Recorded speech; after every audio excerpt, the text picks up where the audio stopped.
जैसे भी लोगों के जो दर्द हैं उनका साथी बना जाए। नेता नूता बनना तो बहुत मतलब नेता सब लोग बन जाते हैं, साथी उनका कोई बन के अगर उनका कोई काम कर सके, उनके दर्द को बांट सके, तो ऐसा मैं प्रयास करूँ।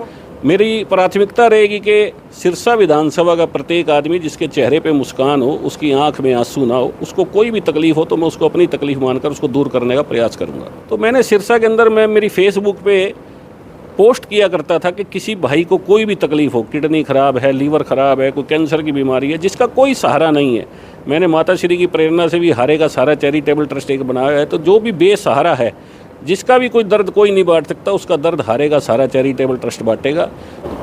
नमस्कार, मैं हूं मनमोहित और आप देख रहे हैं प्रेस वार्ता एक नज़र की खास रिपोर्ट। विधानसभा चुनावों को लेकर सरगर्मियां तेज हैं और लगातार हम उन लोगों के बीच जा रहे हैं जो विधानसभा चुनाव में अपनी दावेदारी जता रहे हैं। हाल में एक ऐसे शख्स के पास हूं जो आपका साथी भी है, आपका हमदर्द भी है, मनीष सिंगला जी। सर, क्या कुछ कहना चाहेंगे? विधानसभा चुनाव को लेकर दावेदारी जता रहे हैं। सबसे पहले मनमोहित जी, मैं आपका रॉयल हवेली में पधारने पर हार्दिक स्वागत करता हूँ, अभिनंदन करता हूँ। हरियाणा में जल्द ही जो विधानसभा चुनाव होने वाले हैं उसमें निश्चित रूप से भारतीय जनता पार्टी तीसरी बार पूर्ण बहुमत से अपनी फिर सरकार बनाएगी। प्रदेश में कमल का फूल खिलेगा, माँ लक्ष्मी उस पर विराजमान होगी। और जहाँ तक मेरा प्रश्न है, तो चुनाव का जहाँ तक प्रश्न है, तो पार्टी अगर मुझे अपना आशीर्वाद देती है तो मैं निश्चित रूप से सिरसा विधानसभा से चुनाव लड़ूंगा। श्याम बाबा की कृपा रहती है और मेरी माता श्री का आशीर्वाद मेरे ऊपर रहता है, जनता का आशीर्वाद रहता है, तो मैं निश्चित ही इसमें अपनी जीत भी हासिल करूँगा और सिरसा की तन मन से जितनी हो उसकी सेवा करूंगा। लगातार लोग सर आपके संपर्क में हैं, सारा दिन आप लोगों की समस्याएं सुनते हैं, उसका निवारण भी कहीं ना कहीं करवाते हैं। लोग आके क्या एक्सपेक्ट करते हैं कि हमें भारतीय जनता पार्टी से क्या चाहिए, और ऐसी कौन सी प्रमुख समस्या आप मान के चलते हैं कि अगर आपको विधानसभा जाने का मौका मिला, लोगों का आशीर्वाद मिला, तो उस समस्या का जो है पहली कलम से आप निवारण करेंगे? लोगों का जहाँ तक प्रश्न है मनमोहन जी, लोग प्रेम के भूखे हैं। लोग प्रेम चाहते हैं कि आने वाले आदमी से आप अच्छी तरह बात कर लो, उनसे पूछ लो, चाय पानी का उनसे पूछ लो। तो लोगों का बड़ा प्रेम का बड़ा वो रहता है। और जहाँ तक उनकी समस्याओं का है, जो नौकरी का एक बहुत बड़ा विषय रहता था, वो पिछले अपने मुख्यमंत्री मनोहर लाल जी ने पर्ची और खर्ची को ख़त्म कर कर एक ऐसा उदाहरण स्थापित किया हरियाणा में कि जिसको कभी कोई सोच भी नहीं सकता था कि पर्ची और खर्ची ख़त्म हो सकती है। तो अब गांवों में जहां हम जाते हैं तो पूरा गरीब तबका जो भी है, स्कूटर चलाने वाला, बाइक चलाने, ये मतलब ऑटो चलाने वाला, चाय बेचने वाला, उसके घर में 3-3 नौकरी युवाओं को मिल रही है। तो पूरा जो जनता है वो बड़ा खुश है इससे। और लोगों की जो और समस्याएँ छोटी मोटी है उसको प्राथमिकता के आधार पर ख़त्म किया जाएगा। मेरी प्राथमिकता रहेगी कि सिरसा विधानसभा का प्रत्येक आदमी जिसके चेहरे पे मुस्कान हो, उसकी आंख में आंसू ना हो, उसको कोई भी तकलीफ हो तो मैं उसको अपनी तकलीफ मानकर उसको दूर करने का प्रयास करूंगा।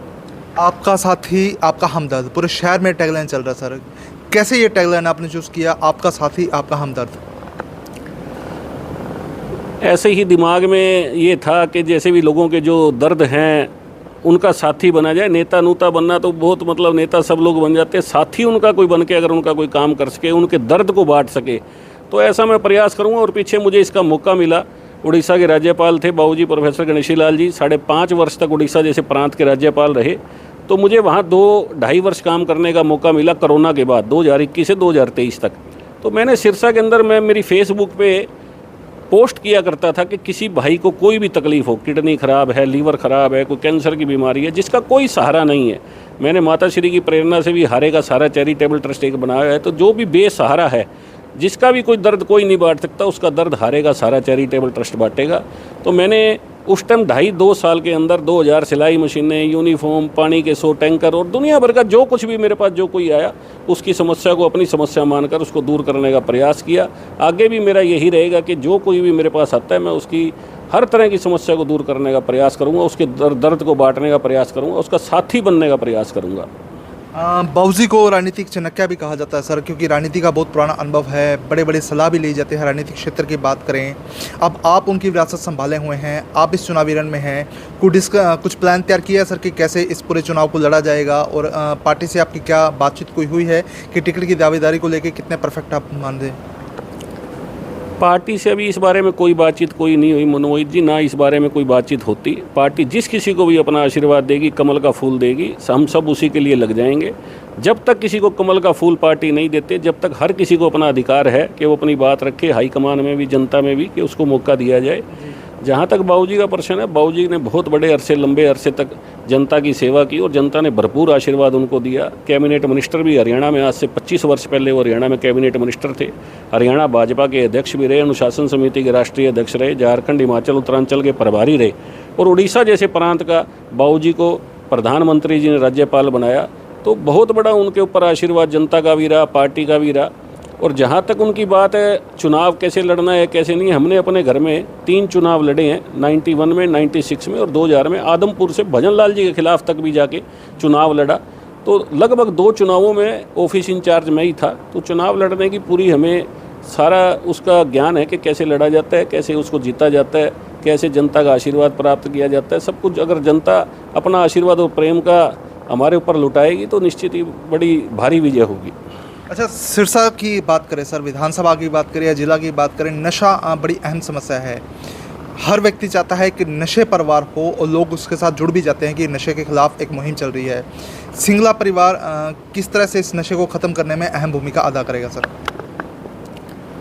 अगर पार्टी मुझे मौका देती है जी और आज जनता का आशीर्वाद मेरे साथ रहता है, अगर मैं यहाँ से विधायक बनता हूँ सिरसा से, तो मैं नशा मुक्ति केंद्र की स्थापना, यहाँ बड़े लार्ज स्केल पे नशा मुक्ति केंद्र की स्थापना होगी, जिसमें मेरे भाई जो भी है नशे की लत में पड़ गए उनको नशा छुड़ाया जाए। कैसे, उसके लिए जो इसके जानकार है, नशा छुड़वाने वाले डॉक्टर्स हैं और उनको यहाँ लाया जाएगा और रोज़गार स्थापित किए जाएंगे, जिससे युवा मेरा जो साथी है नशे की तरफ ना जाकर अपना रोज़गार करे, अपने बीवी बच्चों का पालन पोषण करे, अपने माँ बाप का पालन पोषण करे, अपने घर बार को संभाले। नशे को मैं जड़ से समाप्त करने का पूरा प्रयास करूँगा। तो बिल्कुल आपके साथी, आपके हमदर्द मनीष सिंगला को अगर विधानसभा चुनाव लड़ने का मौका मिला और वो विधानसभा में गए तो पहली कलम से नशे के खात्मे को लेकर तमाम प्रयास होंगे। शेयर कर दीजिए ताकि अधिक से अधिक लोगों तक तमाम जानकारी पहुंचे। बहुत बहुत धन्यवाद।